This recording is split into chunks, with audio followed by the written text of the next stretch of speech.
Avec le directeur de l'information de Dash Média, Patrick Christian Ndobo, avec qui on va justement évoquer la question de la vacance entre les lignes à la tête de l'État du Cameroun, mais surtout le retour du président de la République. Il est avec nous sur ce plateau. On vous l'a dit, c'était 49 jours, un peu trop long pour la population camerounaise. Alors, bonsoir monsieur le directeur de l'information et bienvenue sur ce plateau.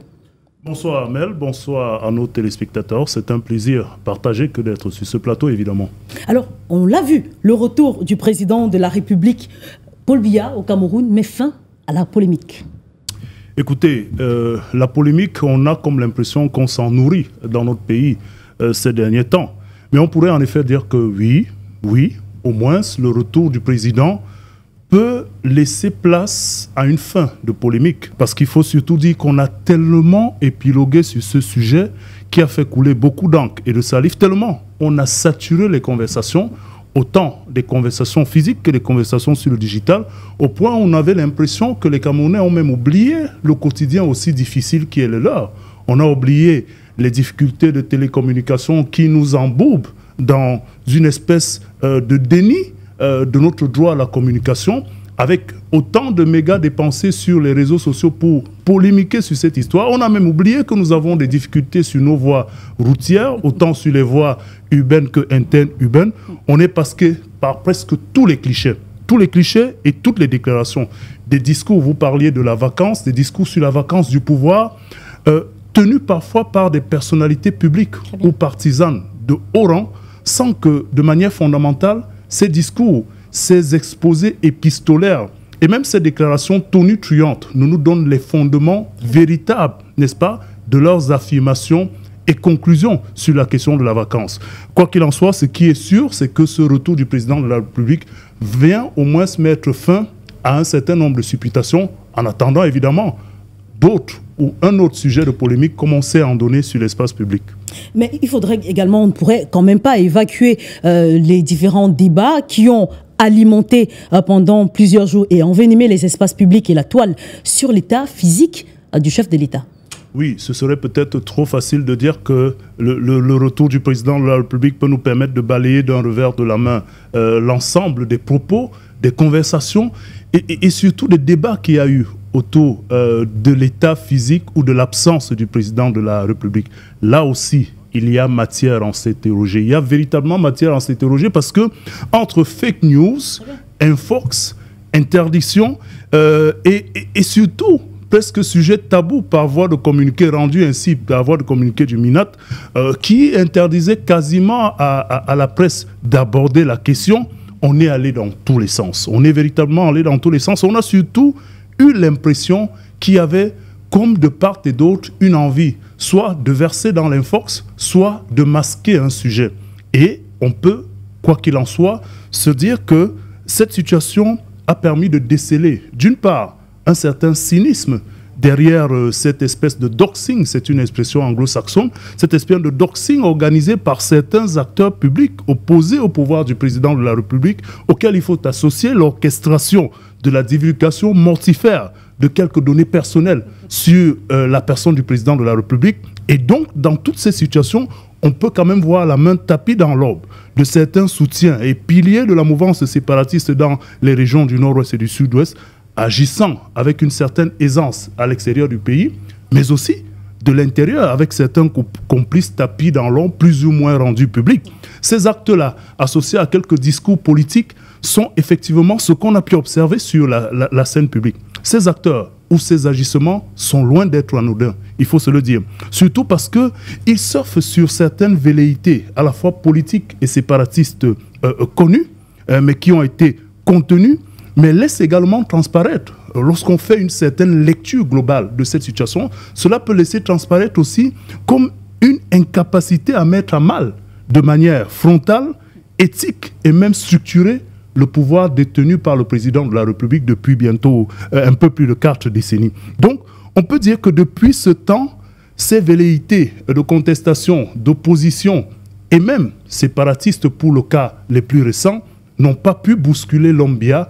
Et aujourd'hui, les moindres occasions comme celle-là permettent d'en rajouter davantage. Il faut tout de même relever aussi avec beaucoup de pertinence, il faut le relever, l'imbroglio dans lequel une sortie comme celle du ministre de l'administration territoriale nous a plongé davantage.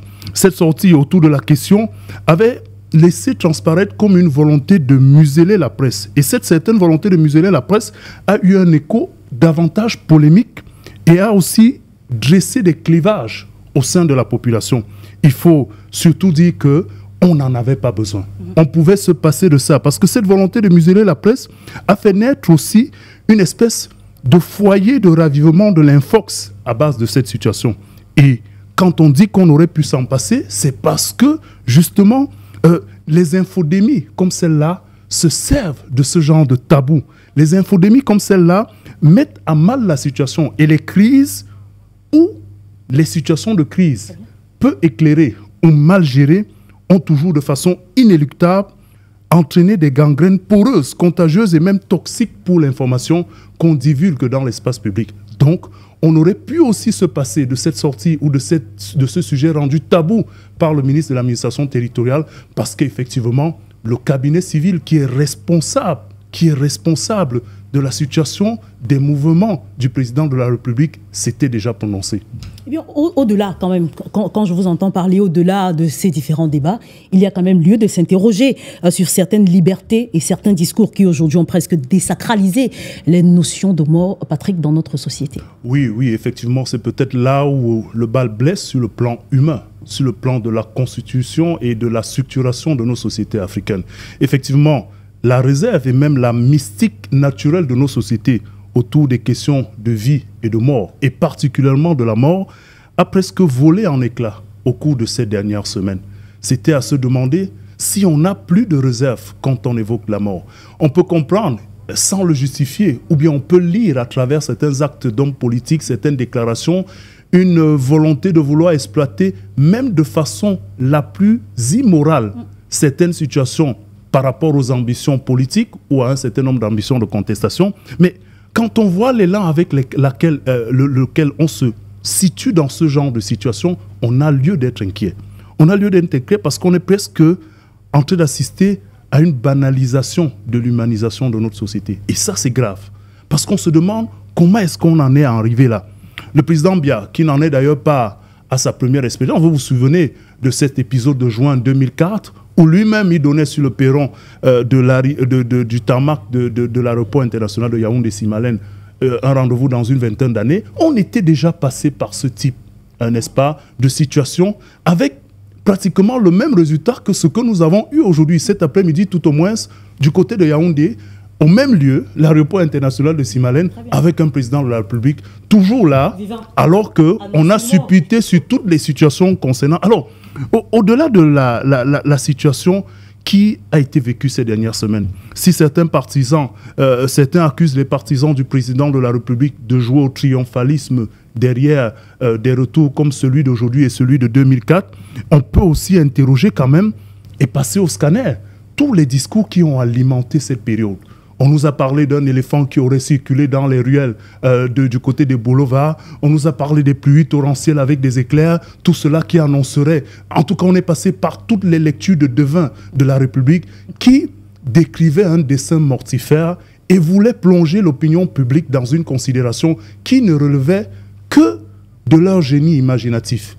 Parce qu'aujourd'hui, ce n'est pas nous qui le disons. Le fait est là, c'est que le président de la République étant rentré, cela oppose quand même une fin de reconsidération de notre manière de gérer l'espace public.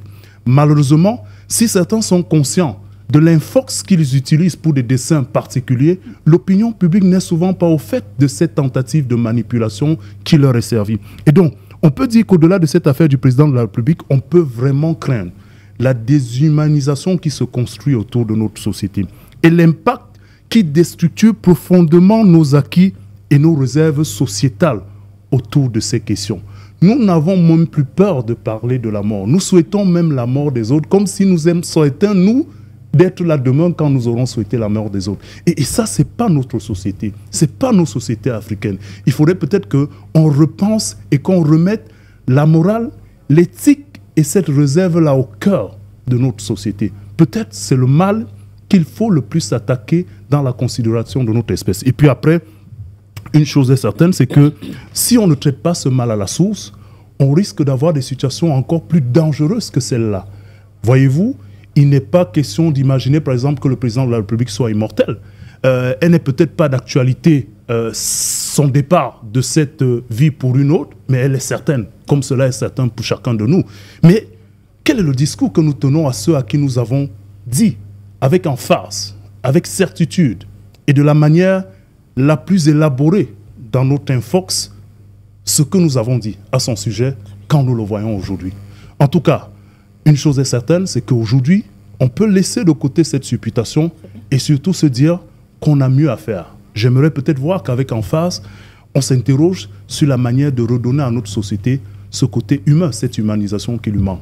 Alors, certains ou plusieurs ont dit « Welcome back, Mr. President of Cameroon and Republic ». Donc, en d'autres circonstances, on n'aurait peut-être pas eu des attitudes triomphalistes. D'ailleurs, j'ai envie de dire que ceux aujourd'hui de ces partisans qui portent ce retour au triomphe sont comme en train de dire que vous nous avez mis à mal et aujourd'hui, nous sommes en train de nous réjouir. On devrait certes chercher à savoir où est notre président de la République, mais les discours autour ou des souhaits autour de sa disparition peuvent prêter quand même à confusion. Surtout que nous avons d'autres moyens de faire valoir nos opinions et nos idées. Très bien. Merci beaucoup, Patrick Christian Ndobo. Je rappelle que vous êtes le directeur de l'information de Dash Media. C'est avec le même plaisir qu'on vous retrouve la semaine prochaine. Je vous souhaite bonne suite et bonne soirée à nos téléspectateurs.